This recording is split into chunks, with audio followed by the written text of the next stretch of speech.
But first, Prince William has spoken at the climate summit in Brazil, warning that we are dangerously close to, well, something catastrophic. He didn't exactly specify what it was. The details were a little bit fuzzy, but the dramatic phrasing was enough to make anyone clutch a reusable bottle of water.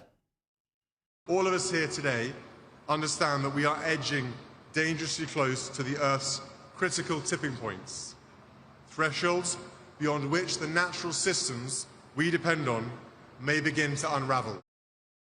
Ah, yes, the dangerous tipping point. Give us a break. The only thing in danger of unravelling is climate hysteria.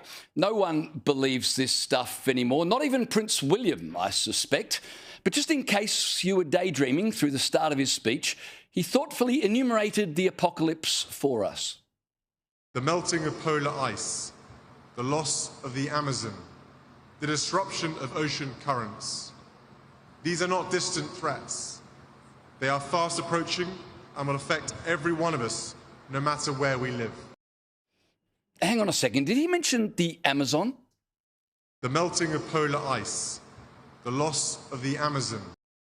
Ah, yes, the Amazon. That would be the same Amazon that organisers of COP30 decimated to build a 4-lane highway so 50,000 delegates could arrive on time to the climate conference.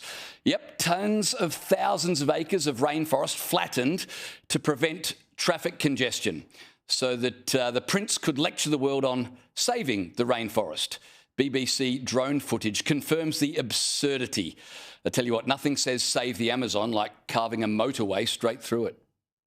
The road ahead will be tough. The road ahead. Honestly, the comedy writes itself with this one. The science is clear. We must go further if we are to secure a livable future for all.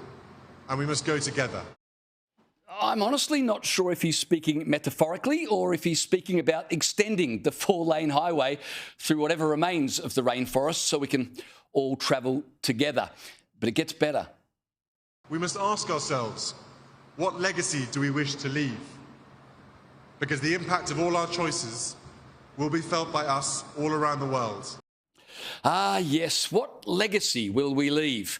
Prince William and his merry band of climate catastrophists chose to leave a 4-lane highway through the middle of the Amazon as their legacy. They insist it's vital for humanity's survival. Why should we listen to these people? I mean, they don't even seem to listen to themselves. Well, the Prince prattled on, conjuring a world beset by calamities. Communities around the world are already facing rising seas, extreme heat, wildfires, floods, droughts, and increasing frequency of extreme weather. Yes. Well, speaking of extreme heat, let's leave Prince William in Brazil for just a moment and check in on our friends in Melbourne yesterday. Melbourne is shivering through one of its coldest November days for more than a century. Today was bitterly cold for this time of the year.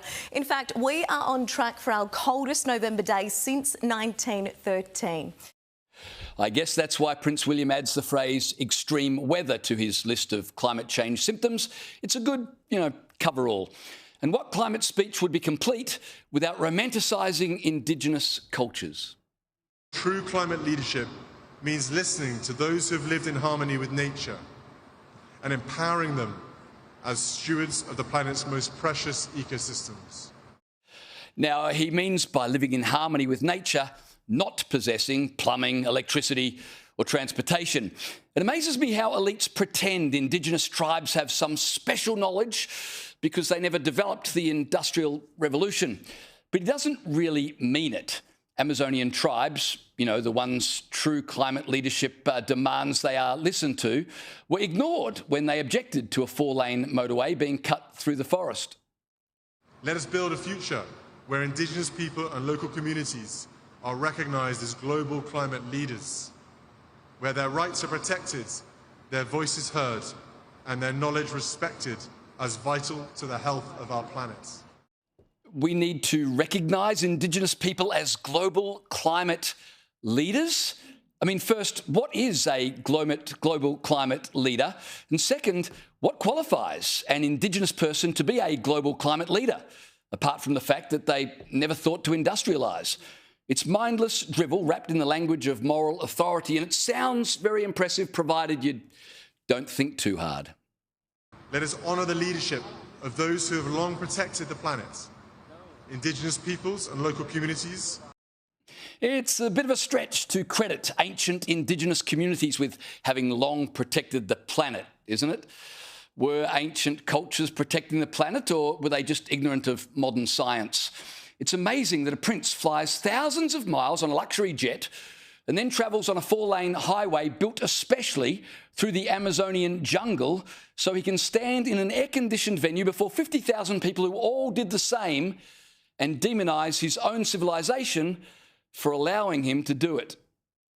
This here at COP30 is our moment. Let us not waste it.